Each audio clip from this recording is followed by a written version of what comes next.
Good morning. How we doing? Good, good. A few of you, good. I hope that last night was a great first night for you guys, that you are ready to jump into the week. Let me tell you what's happening here. Every morning, what we're going to do is this little thing called Theology 101, which is basically where we're going to, as a group, we're going to take a big word or a theological concept that's kind of connected to the day's theme, and we're just going to spend 7 to 8 minutes just talking through that, making sure that we've got a good grasp on that word as we move out into the rest of the day. So today, here's our first word. It's regeneration. And we'll explain it in just a second. But before we do that, I just want to show you something that I brought from home. I actually brought this from my kids' playroom back there. I don't know how well you'll be able to see it. Who can tell me what this is? Okay, all right. Okay, I can hear a lot of people. Oh my gosh, that's amazing. Someone just called it. A lot of you guys said this is a Lego. That's a really good guess. Who just called what this was over here? This guy over here called it because this is not a Lego, actually. This is a Lego.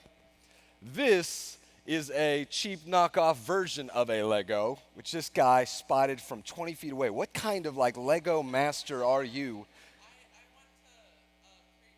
Okay, okay, gotcha.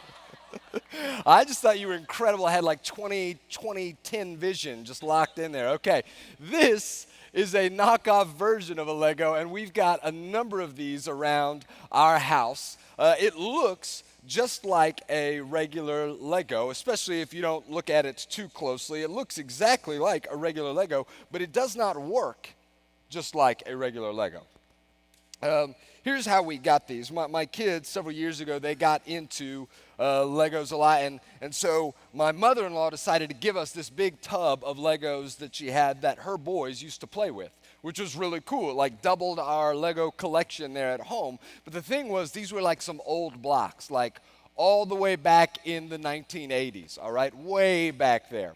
And apparently in the 80s, Lego did not quite have all their patent stuff figured out and locked down just yet. So there were some other companies who were making their own kind of imitation versions of Legos. And so we've got a number of these that were in that tub when they came over.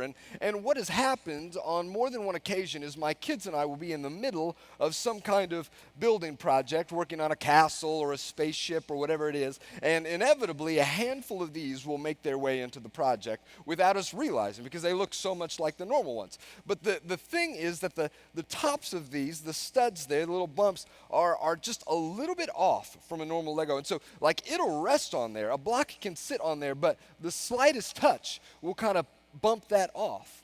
And so what would happen is we would build these in there without realizing, and every block that was resting on top of one of these little knockoff Legos would be weakened and compromised by that, until eventually that side of the project would start to fall apart on us. And I think that that is a pretty decent picture of the human condition. It's a pretty big, decent picture of you and I. The Bible says this, that you and I were made as human beings. We were made in the image of God. That means we were made to connect to Him. We were made to relate to Him and to reflect His character to the world around us and to obey Him. And as we do that, the idea was that we would do all of those things, and as we were doing that, that we would begin to build up this world that was good, this world that was beautiful and thriving, where human beings could flourish and where God would be honored. But that's not what we did. Instead, we chose to rebel, to reject God and His purposes, to go our own way. And I decided I don't want to build the life, God, that you tried to give me. I want to build my own life. I'm going to do things my way. I'm going to build my own little kingdom. And so I began to do that. The Bible calls this sin. And it says that every one of us has engaged in this. Romans 3:23, that all have sinned and fallen short of God's glorious standard. But when we did that, something strange happened. I don't know if you realize this or not, but sin is not just something we do. Sin does something to us. And so when I began to engage in this life of sin, it was like somebody took something inside of me and twisted it around.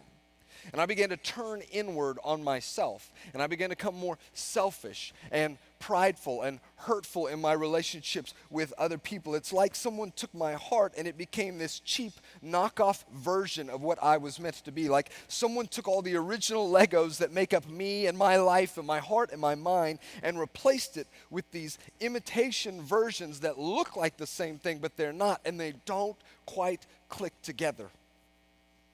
We talked last night about the consequences of this. We talked about how the world we live in is a dark and broken world, and that is the result of billions of people choosing to build up their own little kingdoms with imitation blocks.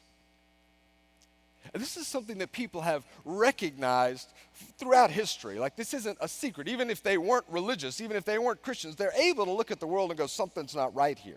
And so the big question that people have been working through for all time is, what do we do about that? Like, when I realize that I'm messed up, when I realize that I'm not the man I was supposed to be, that something in me is not quite right and something's not right in the world around me, what do I do? There's essentially been two major options that have been proposed over the course of history. The first one is this. The first one is to ignore the problem, to pretend like everything's fine, at least with me. I mean, of course, I can look out at the world around me and see that things are messed up and people are broken and things aren't as they should be. But me, I'm fine. I'm exactly like I should be, and I'm not going to change anything, and no one should tell me how I'm going to live my life. I'll live my life how I want to. Thank you very much. I would say that this is probably the predominant view and the predominant message of our culture today.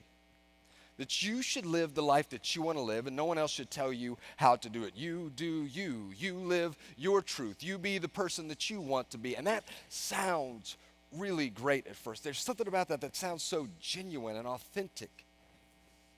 But the longer you live a life like that, what you will soon discover is the more you try to just do you, the more you try to live however you want to live, you'll begin to see the cracks in that. And there will be something, no matter how often you try to stuff this voice down, there will be a little voice inside of you that keeps crying out from deep within, I'm not okay. This isn't what I was supposed to be. This isn't the kind of person I long to be. And so that brings us to this second approach. And this is the approach that most of the world throughout most of history has taken.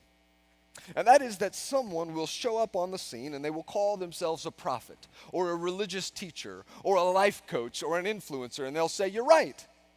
Things aren't as they should be. Things are messed up and you're messed up. But the good news is that I have come to show you how to fix it.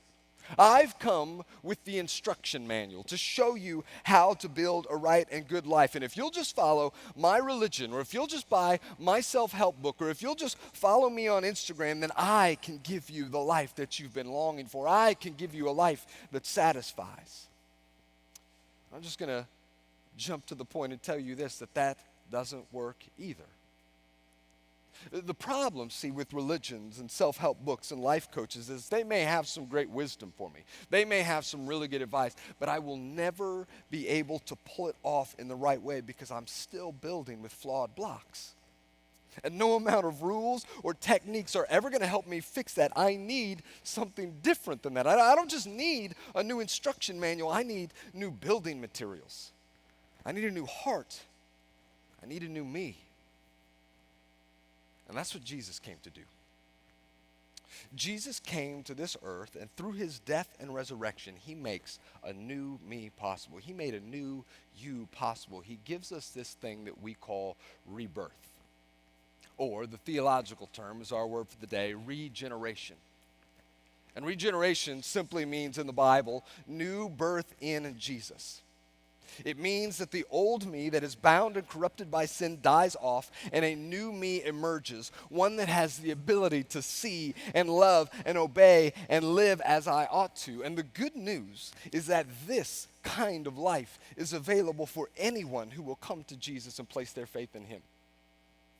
This is exactly what 2 Corinthians 5:17 says. Anyone who belongs to Christ has become a new person. The old life is gone, and a new life has begun. And if you have trusted in Jesus, if you have placed your faith in him, I have good news. That's you. Whether you know it or not, whether you feel like it or not, you have been made new. Sin does not have the hold on you that it once had on you. You are no longer bound by that. You have the ability now, because of His Holy Spirit inside of you, to live the life that you were designed to live. And if that's not you, maybe you're here and you're still not quite sure what you think about Jesus, and you're still not quite sure whether you want to go all in on this thing or not. That's all right. We're glad you're here. But if that's you, you essentially have three options in front of you today. The first is to go on living the same kind of life you're living and pretending like it's all working out. And I'll just tell you, for a number of you, it will work out for a while. For a number of you, things will seem to go well, but there will be a point where you come to the end of yourself and you realize that this isn't working. You realize that this trying to be you, you don't even know who you are. And so you can take the second option, which is decide that you're going to fix things. You're going to get your life right. You're going to be more disciplined. You're going to be more religious or spiritual. You're going to be a good person, and you're going to follow all the rules, and you're going to do the right things and finally build the life you were supposed to. But I'm just telling you now, that kind of life is exhausting. And it's frustrating. It's going to wear you out because you don't have the right blocks to build that life. You will be worn down with a life like that. But there is a third option, as I said. And that third option is this, that you have the opportunity to come to Jesus and be made new. Of those three, I hope today that you will choose the third. We'll see you tomorrow.